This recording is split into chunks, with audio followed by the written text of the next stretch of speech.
What was it like when you took a look out and saw what you were facing? Can't say that on TV. Some not so pretty words, I guess, right?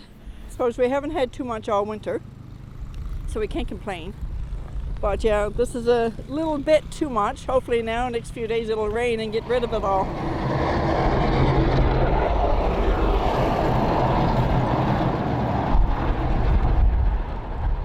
Actually, this is my first winter in Newfoundland. I just moved here. I was back home. I'm from Pakistan, basically, originally from, and I just migrated to Canada. So what's it like having to, going from a nice warm country like that to a place like this? Well, it's safer for sure. I don't mind the snow. I won't get a blast in one of them when I'm at home.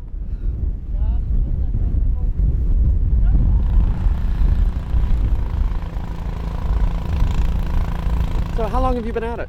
It's been an hour now. I only just started. So it's going to be another few hours for sure. Luckily the wife is off work for the next few days, so she's going to give me a hand. And according to the forecast, there's more to come too, so it's going to be a busy few days.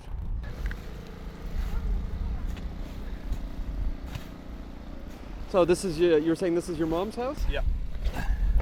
And how much work do you figure you have in front of you here? Oh, I got at least 3 hours there just as alone. Then I got to do the ramp here and the door. And so did you do your own driveway as well this morning, or? No, not yet.